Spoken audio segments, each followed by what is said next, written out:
All right. Where are we, folks, on this? I did receive the email this morning, or the message this morning. So. Yes, I did let him know about the videos, and then I just received them after 11 o'clock last night, opened them early this morning. We do have all of our witnesses today. It's my understanding that Mr. Hall would be objecting to admission of the videos. As a result of that, I would be requesting an adjournment so that he has adequate time to review them with his client, and we would be able to use them at the next available bench trial date. I do want to note for the record that I did previously request all media associated with this case and was told that we had everything. So at this point, I'm not exactly sure where the gap was between that request and us receiving these surveillance videos. But at this point, I did not receive them until after 11 p.m. last night.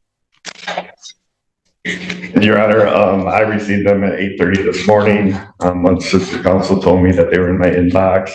And according to the police report, they were downloaded on January 24th of 2023. So they downloaded to. Police report just says they were downloaded. I'm not sure if it was to evidence.com or where it was downloaded to. That would be my assumption.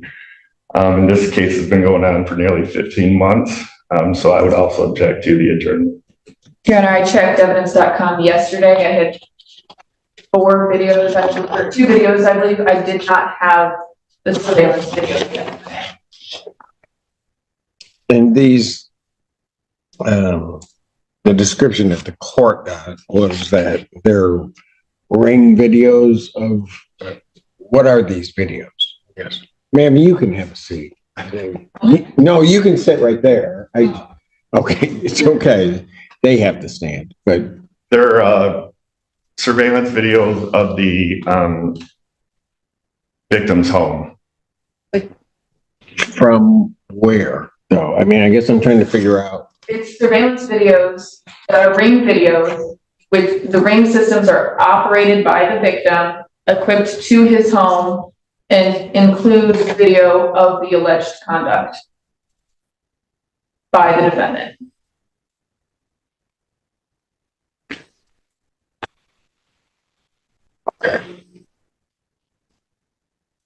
And those are the only videos in this case. There's body cam, and that was already submitted and uploaded into evidence.com, which was the video that I had available to me prior to 11 p.m. yesterday. You can already feel the tension bubbling up. Imagine preparing for your bench trial only to get crucial video evidence the night before. That's not a small slip-up. It's a due process disaster waiting to happen. And the prosecution? They act like it's just business as usual. It's honestly wild how cases can hinge on something as simple as, when was this email sent?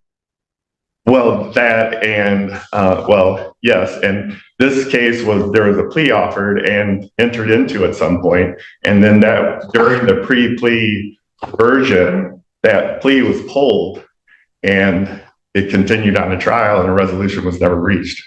I don't think that's an accurate statement of the record at all. Plus, we don't do pre-plea diversion in this court. So I don't know what that is.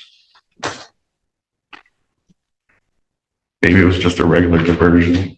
There was no diversion in this whatsoever. Yeah, I can help.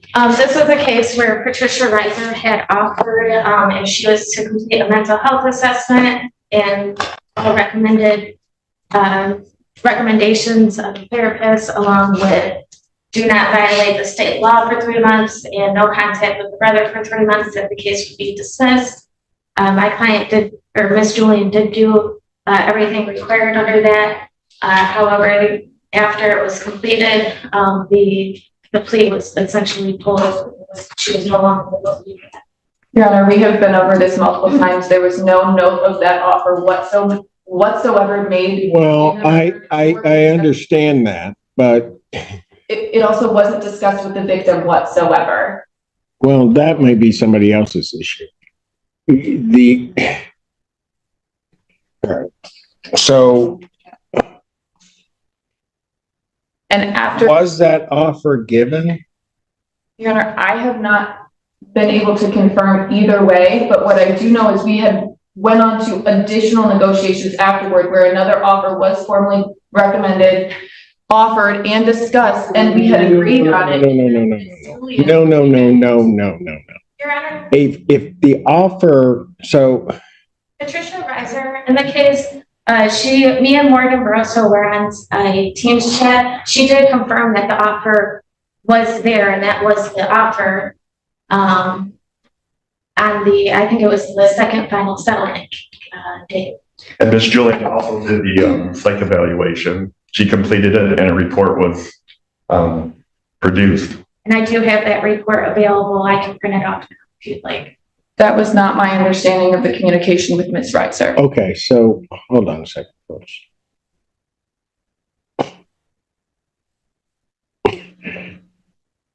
If I guess, was there, Ms. Kuhn, something to your understanding or anybody's understanding that if that offer was made, that as to a reason why it was pulled? Because the victim did not agree to that. And That's then- the reasoning that was given. And there was a change in the APA, correct? Yeah, and there was a what? Change from Patricia Reiser to Morgan Barroso. Yeah, it wasn't that the victim didn't agree to it. The victim was never consulted about any resolution whatsoever, which he is entitled to because he claimed his victim rights under the Crime Victim Rights Act. But that's not my client's responsibility to make. Well, okay, I get that. I hear all of that, but I mean, I guess the problem that I have outside of the alleged victim, their approval or their whatever, at some point, Ms. Julian is told to do something. She's told to do something that is sort of the ultimate resolution. That being, the case would be dismissed if you do these things. It's not, if you do these things, we'll give you a misdemeanor or something along those lines, that you still have to plead to something. For her, it goes away. And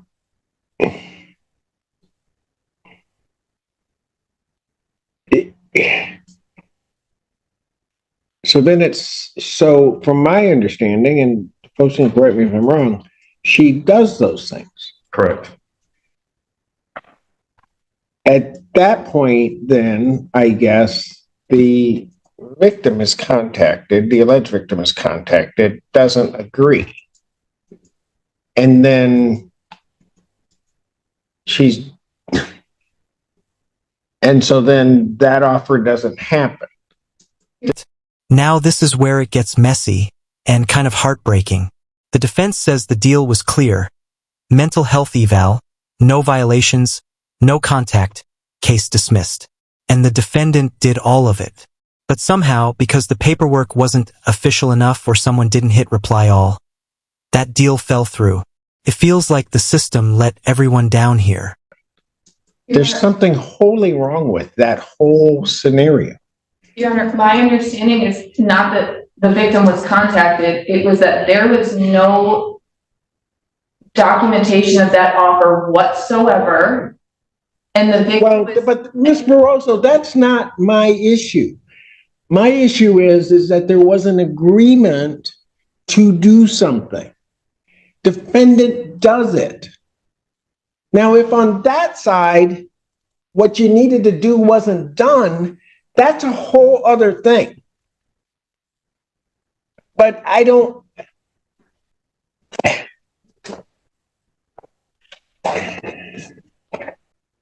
Court stands in recess. All right. Yeah. You guys got through that. You got through what the communication I have. All right. That is not correct. What's not correct?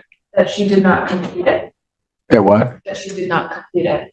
I went back through my emails and on February 8th, prior to the February 9th final settlement conference, I forwarded along what Ms. Coombs sent me about what Ms. Julian had done to Zappa Riser and asked her this past muster for an offer if there was one extended, and I never received a response.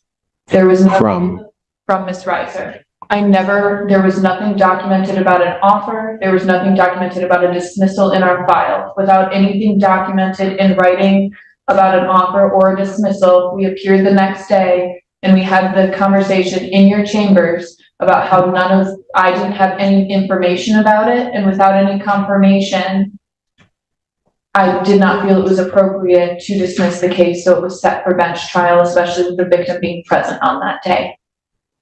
Okay. So, okay. Your Honor, I have an email here from Ms. Coombs to Ms. Julian on December 8th, and it specifically outlines the plea offer, no contact with the victim, no violation of state law, and get a mental health evaluation. And then I also have a mental health evaluation that was done on the 28th, and then a follow-up from the mental health coordinator on February 1st. And I don't think the people are, I mean, from what I'm hearing, she's not disputing. That was conveyed to Ms. Riser. I just did not receive anything saying that that was an offer from Ms. Riser, that was confirmed.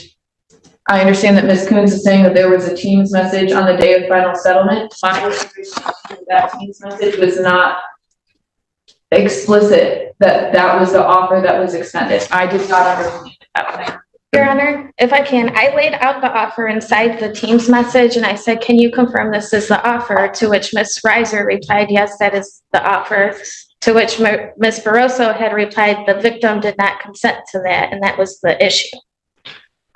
And then it wasn't until February 9th, which is the day after the 3-month period had run, and Ms. Julian was coming to court thinking that her case would be dismissed that day. Let's talk about the victim. He wasn't even told about the deal? That's a massive failure, especially with victims' rights laws in place. And it's not just a technical error, it's emotional. Victims expect justice, not to be left in the dark while the legal machine grinds forward. You can see the judge trying to piece it all together, frustrated by how broken the communication was. And on this day, I'm presuming the victim is here. Yes, he is. He is not okay with the resolution that was. After all of this, he says whether we have the trial today and go forward with it or dismiss it, he is going to just be seeking a PPO. He says he's just tired and just wants to be left alone. So if we're not proceeding today, that's fine. If we are proceeding today, that's fine. He's been run through the ringer. He just wants to be left alone and will be seeking a PPO, whether it is stipulated to or not. That's all that he is caring about at this point. And based on that and everything else, Your Honor, I would move to dismiss. Well, I get to deny your motion. Okay, I could dismiss it. Because the agreement, there's an acknowledgement of the agreement, but and I had my staff check too, because if the agreement had been placed on the record, then everybody would be stuck with it. It wouldn't matter. But so my understanding now, I guess, based upon what you said, Ms.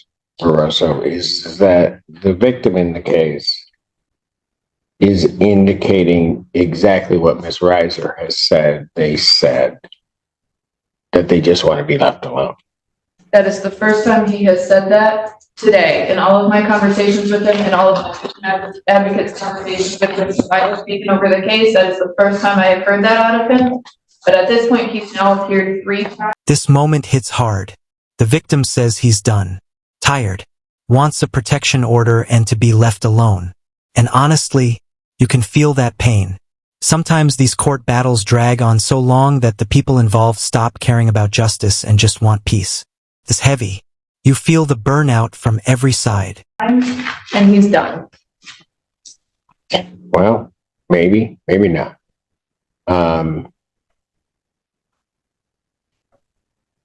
What I'm inclined to do is, your client was trying, I don't know if she was trying to say something to you or not.